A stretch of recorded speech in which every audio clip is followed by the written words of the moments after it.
లోకంలో తండ్రిని కొడుకు పూజ చేస్తాడు, కానీ విఘ్నేశ్వరుడి విషయంలో కొడుక్కి తండ్రి పూజ చేశాడు. ఎందుకు పూజ చేయవలసి వచ్చింది అంటే ఆయనే వరం ఇచ్చాడు. ఒకప్పుడు మామిడి పండు చేతికిచ్చాడు. చేతికిచ్చి ఇవాళ నుంచి నేను విఘ్నములకు నిన్ను అధిపతిగా చేస్తున్నాను. ఎవరైనా ఏదైనా పని చేద్దాం అనుకుంటే ఆ పని జరగకుండా అడ్డు ఏదైనా వస్తే దాన్ని తొలగించగలిగినటువంటి శక్తి నీకు ఇస్తున్నానన్నాడు. ఇప్పుడు విఘ్నాధిపత్యాన్ని పొందాడు విఘ్నేశ్వరుడు. విఘ్నాధిపత్యాన్ని పొందినటువంటి విఘ్నేశ్వరుడికి తండ్రి అయినా కూడా శివుడు, ఆయన కూడా లోకమర్యాద కోసం ఏదైనా పెద్ద పని మొదలు పెడితే విఘ్నేశ్వరుణ్ణి పూజ చేసి తప్ప ముందుకు వెళ్ళకూడదు. ఒకవేళ విడితే ఆ పని జరుగుతుందా జరగదా నిరూపించాలనుకుని ఒకసారి పరమశివుడు ఒక పెద్ద కార్యాన్ని తలపెట్టాడు. త్రిపురాసురులు అని 3 రాక్షసులు బయలుదేరారు. ఒకడు బంగారుపురంలో ఉండేవాడు, ఒకడు వెండిపురంలో ఉండేవాడు, ఒకడు ఇనుప నగరంలో ఉండేవాడు. 3 ఆకాశంలో తిరుగుతుండే.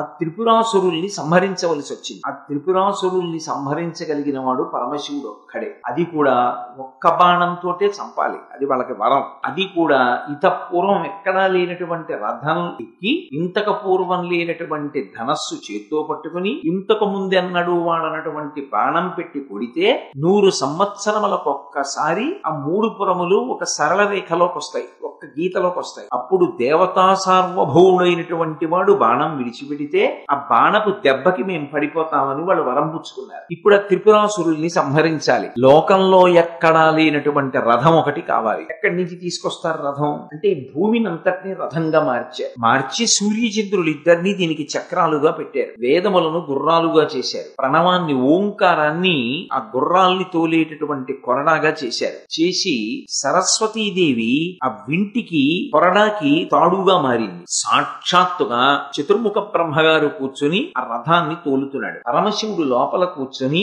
ఆ త్రిపురములను కొట్టడం కోసం ఇంతకు ముందు లేని ధనస్సు పట్టుకోవాలి. అందుకని మేరు పర్వతాన్ని ధనస్సుగా మార్చి పట్టుకుని శ్రీమన్నారాయణుణ్ణి బాణంగా మార్చుకుని ఆ ధనస్సు యొక్క వింటినారికి తొడిగి త్రిపుర సంహారం చేయడానికి బయలుదేరాడు. తీరా కొంత దూరం వెళ్లిన తరువాత రథానికి ఇరుసు విరిగిపోతే రథం ఆగిపోయింది. ఏం చెయ్యాలి ఇప్పుడు అన్నారు. అంటే శివుడు అన్నాడు, ఆదౌ పూజ్యో గణాధిప, నా కొడుక్కి నేనే వరమిచ్చాను. విఘ్నములను తీయగలిగినటువంటి శక్తి నీకు ఇస్తున్నానని చెప్పాను. నేను ఆయనని పూజించలేదు. కొడుకైనా కూడా ధర్మమే, చెయ్యవలసిన పని చెయ్యాలి. నేను విఘ్నేశ్వరుడి పూజ చెయ్యకుండా త్రిపురాసుర సంహారానికి బయలుదేరాను. అందుకే రథానికి ఇరుసు విరిగిపోయింది. నేనిప్పుడు ఇక్కడి నుంచే విఘ్నేశ్వరుడికి పూజ చేస్తే మళ్ళీ ఈ రథం కదులుతుంది అని పసుపు ముద్ద అక్కడ పెట్టి విఘ్నేశ్వరుణ్ణి ఆరాధిస్తే రథం మళ్ళీ కదిలి త్రిపురాసుర సంహారం జరిగింది. ఇప్పటికీ ఆ పట్టణం ఇప్పటికీ ఉంది. అది చెంగల్పట్టు అనేటటువంటి